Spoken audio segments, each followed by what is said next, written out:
Yay Networks. Hi, everybody. Welcome back to Bees In with Brit. I'm your host, Brit Madrid-Mogensen, and today we have a lot to get into. We're going to focus on astrology.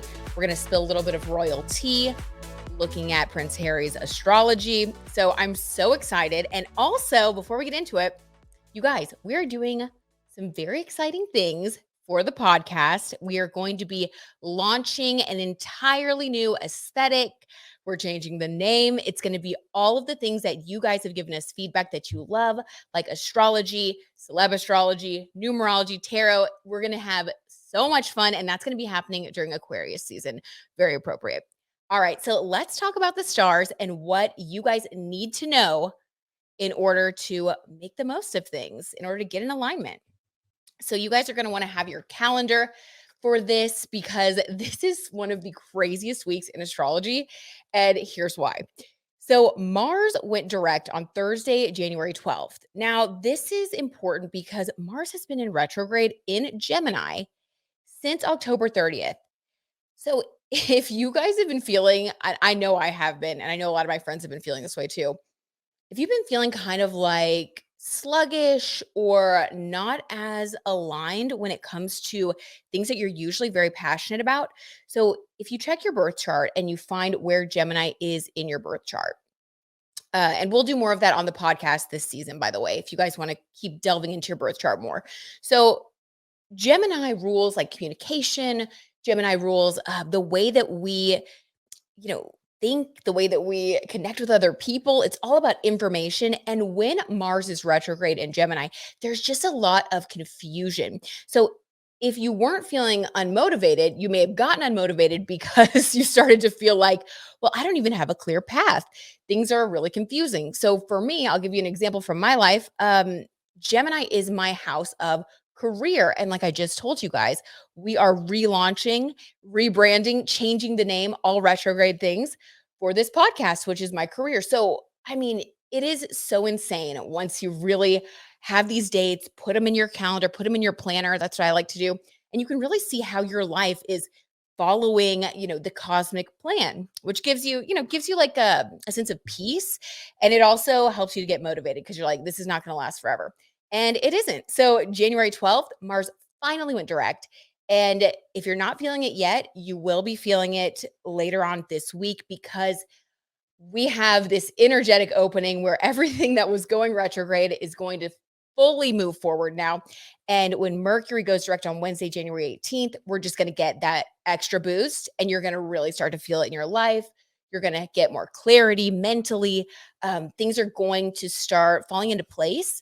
So anything that felt like just, I like to say during these times, like, just let go and let God. I know we've all heard that phrase, but when I feel confused during a retrograde, that's what I do. I just kind of throw it to God, give it to the universe, and you'll see that once things move forward again, you get a clarity and you realize that you've actually learned a lot of things during that time of confusion that you wouldn't have learned otherwise if you didn't take the time to move backwards for a second. So it's like you take a step back, you view everything, and then now we've had all of these lessons and Mercury is going to be going direct in Capricorn. That's where we've had that retrograde, and Capricorn rules like money, the big boss energy. So you guys can imagine, like, the start of the year has been uncharacteristically slow and just a little bit more confusing. So hopefully you guys took the time to rest and to just review things in your life,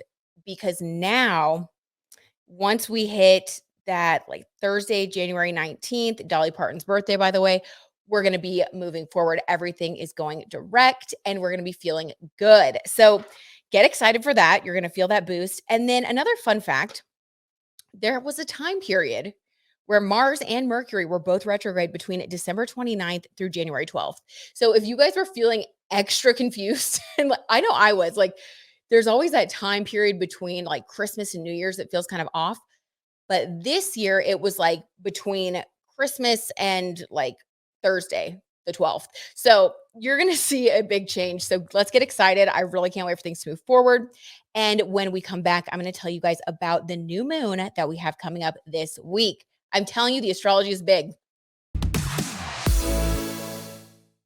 On Friday, January 12th, this is going to be the beginning of Aquarius season. And every single year, Aquarius season brings the same kind of energy.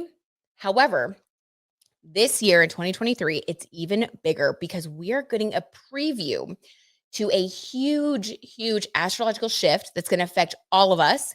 You can look to your Aquarius placements and your 11th house if you want to know how this is going to affect you. And again, we're going to dive deeper into this at a later date because it's really important. So, we're going to start to get this preview at the new moon in Aquarius, which is a very, very positive new moon.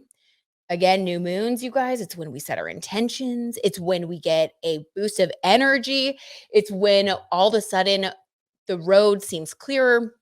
Opportunities come into your life that weren't there prior to this new moon experience. So just know that this is the time when you want to be open to things that are unexpected. You want to be open minded because Aquarius energy is all about change, rebellion, even things being different than they were before. And it's all for your benefit. So if something comes up around this new moon on Saturday, the 21st, like somebody invites you to go do something you wouldn't normally do, or you get asked out on a date with someone that maybe you wouldn't usually think would be your type, this is the time when we want to be open to what the universe is bringing us because that's what the energy is all about. It's about changing our routines, changing our mindset, and really like going to a higher vibration of ourselves, of our purpose. So we're really going to be rooting into that now. Now, when Pluto moves into Aquarius, this is going to start a really big shift, like collectively for everyone. And of course, we're each going to feel it individually, like I said, in that 11th house or wherever you have Aquarius placements. So I know that our producer Riley is an Aquarius sun. So Riley is going to be experiencing major changes in the way that she operates in life. I'm an Aquarius rising, which is something new that I uncovered as we talked about last episode. And so I think the way that like I look and view life, like I don't even know. Like I don't even know what to expect, but so Riley, we're going to have big changes and this podcast is having big changes. So that is kind of like a microcosm of what we're going to be seeing on a global scale as well. So Aquarius is all about like technology. So anything that has to do with like social media, AI, um, like just the future, forward thinking, things changing and really progressing. It's an energy of the collective. So whereas, and we're going to talk about this more when we talk about Prince Harry. So Aquarius is the opposite sign from Leo. Leo would be the sign of like the monarchy of the king or the queen. And Aquarius would be the sign of the people, the collective, the group. And so we're going to start to see a really huge shift in the way that the group or the collective gets to access information, access to technology, and to really find our sense of empowerment that is coming from an authentic place. So it's going to be a really cool time where I think when we look back after, this 20-year cycle is over of Aquarius or of Pluto and Aquarius, I think we're going to look back and the world is just going to be completely different and we're going to feel completely different for the better. So if you think about like for everybody listening, like any millennials, like remember when we had like floppy disks and when we had Blackberries and we like, we didn't even have Instagram or TikTok, like none of these things even seemed like a possibility. That was like, that's not even going to come close to comparing to the technological advancement that Pluto and Aquarius is going to bring over the next 20 years. So it's going to go into overdrive. It's really exciting, really cool, a little bit freaky, right? But I'm here for it. I think that we're all going to see a lot of exciting new things, a lot of change. Okay, in other astrology news, this is super important. Make sure that you put this on your calendar, star it 100 times, highlight it, because we have 4 months of all of the planets, every single one, moving in direct motion. This is going to happen after that new moon in Aquarius, that fresh start. And we are finally going to be able to take everything that we learned from when Mars was retrograde, when Mercury was retrograde, all of that navel gazing we did, all of that rethinking and overthinking, maybe, all of those things that we kind of had realizations around. Now, for these 4 months following that new moon in Aquarius happening this Saturday, we're going to be able to implement all the changes. So, anything that you have been thinking about that's been kind of like, it could be something quiet, maybe it's been eating at you that you want to change your daily routine, or it's been bothering you that you have a certain type of dynamic with a friend or with your family members, or maybe you want to just like change your style. Whatever it is for you that has come up during this retrograde period, just know that now is the time to put that into motion. And so, like with this podcast, we are relaunching all systems go. I'm guessing those 4 months are going to be really busy, especially because the podcast is going to be, born during Aquarius season. And that's another thing I want to mention, you guys. Whenever you launch like a project or you get married or you plan anything that's like of significance, and we talked about this a little bit when we talked about like weddings and we had those guests on and we talked about like weddings and planning your weddings and dates and all that. But anytime you do anything that where there is like a date of birth, you can create a birth chart for that podcast, for that wedding, for that marriage. So paying attention to the stars at the time of something's launch can tell you a lot about the purpose of that thing or that relationship. And it's definitely something worth paying attention to. Okay. And last but not least, you guys, my last astrological comment to give us a little bit more guidance during this time because it's a big time and we want to really seize all the opportunities to change and to experience growth. If you look at your North Node in your birth chart and you look at the sign and the house placement, that will tell you what part of your life you are going to be transforming and moving towards and really being pushed towards by the universe during this Pluto and Aquarius time. That so you have like 20 years, and we all have 20 years to really like make these changes. But I really think that like with the pandemic and everything that's kind of gone on, there really was like a huge stop, right? There was just a huge cutoff to life, kind of as we've known it. And then there really has been this time of like contemplation, really for the past 3 years, like contemplation, figuring things out, feeling a little bit lost, feeling like we don't know how things are supposed to move forward from here. Well, during this new moon in Aquarius, Saturday, January 21st, I keep repeating it because I want you to put on your calendar. That's when we are going to finally get this like aha moment where it's like, okay, that's where I'm going from here. That's the way things are going to progress now. So let me know what happens for you. You can DM me at Brit Madrid or at BZen TV.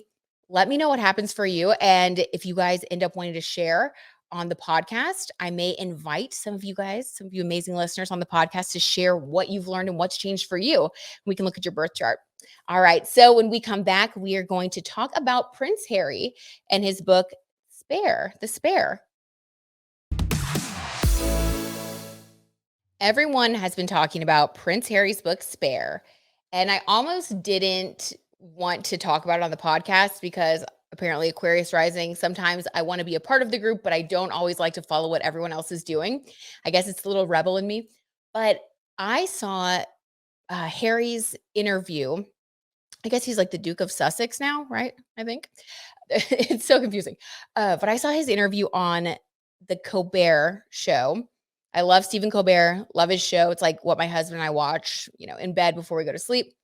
And when he interviewed Harry, it changed my perception of him and it made me want to read the book. So I guess mission accomplished, right? His PR tour is going great.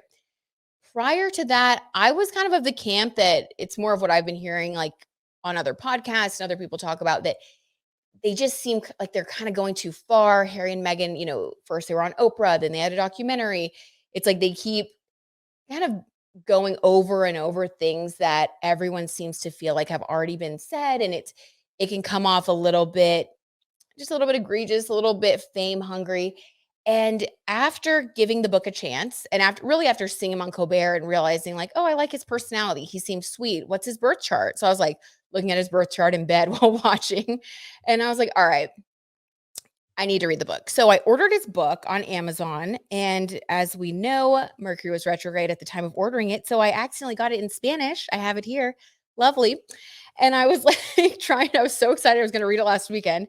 And then I was like, oh my gosh, it's in Spanish. I can kind of understand Spanish, but I just don't think I could get the same vibe. So I listened to it on Audible, switch gears as we do when Mercury retrograde problems arise, switch gears. And I ended up listening to it like all weekend. It's 15 hours.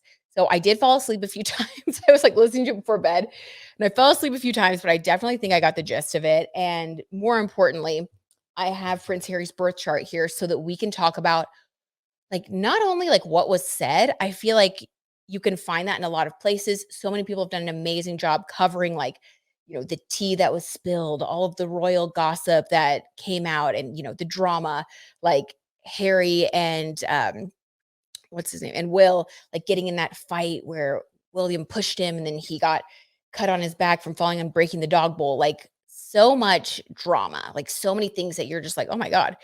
Um, but what I want to talk about here, because we like to go beneath the headlines and we like to look at why. Like, why is this happening? What is the purpose of this becoming the conversation right now in media, becoming the conversation that you just can't escape?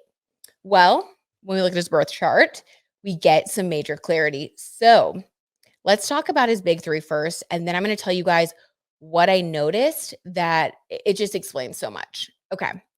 So his big three are Sun in Virgo, Moon in Taurus, and his ascendant is Capricorn.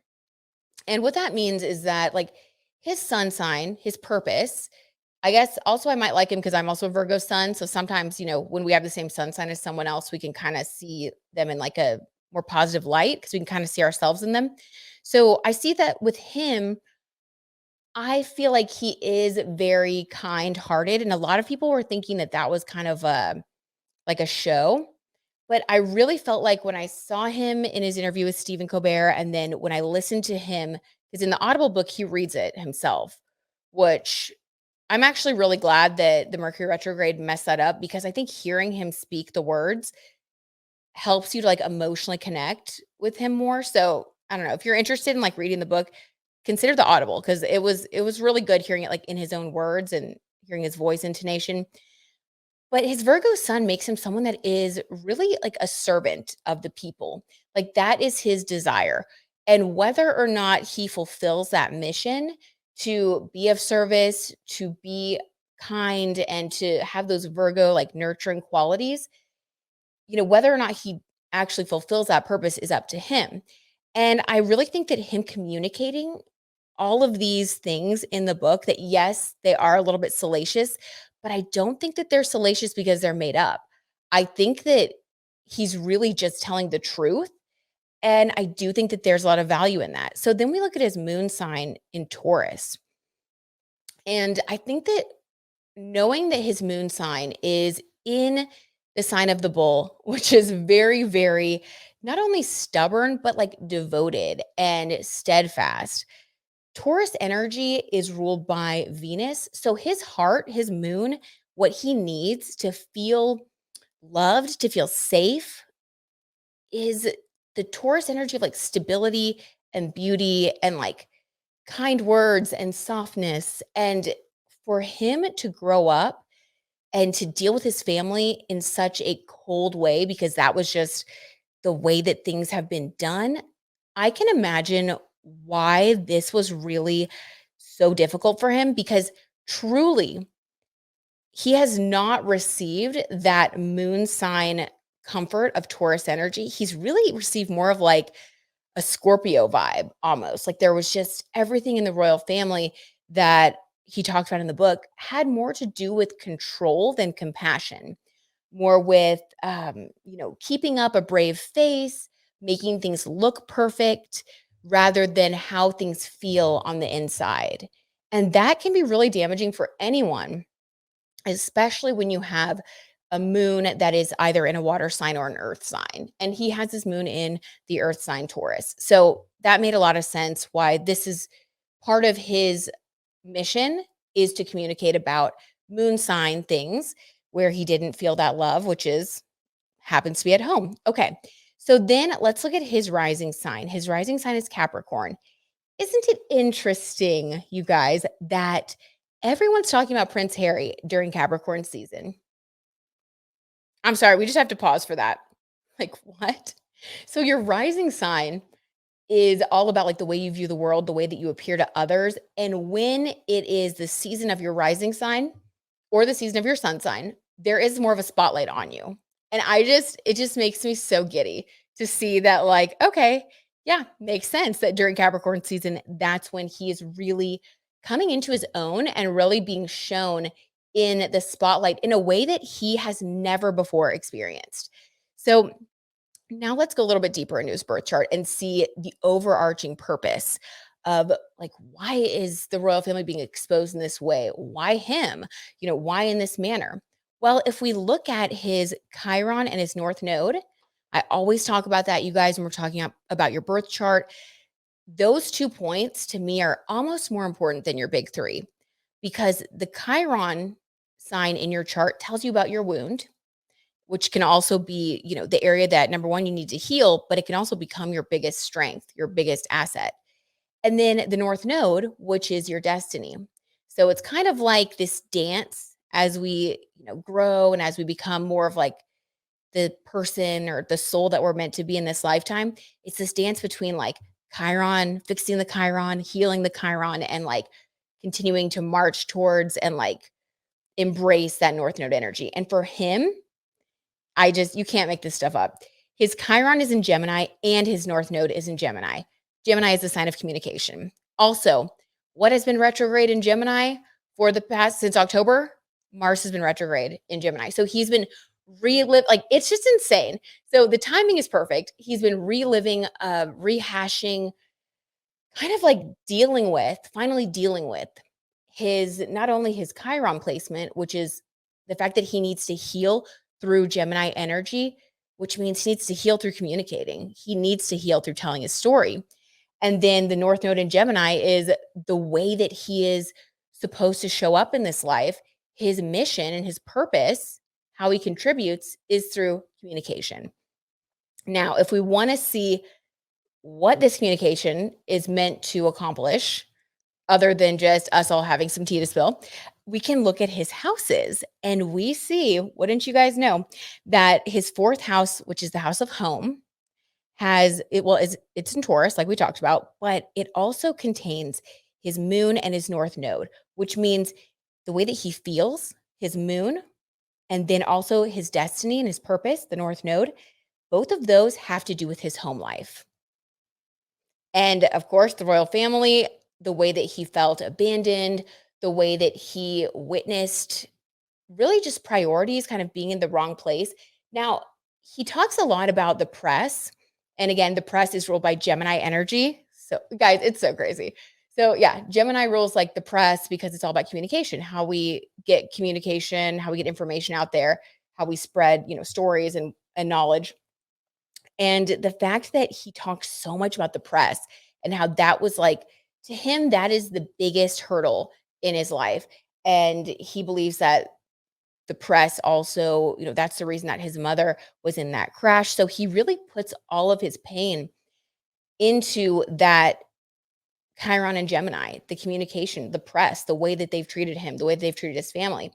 And I definitely can see that and believe that. And then on a grander scale, I just couldn't help think as I listened to his story, I just couldn't help but think about how through exposing the royal family and through really telling the truth about the way that, different members of the royal family will leak a story.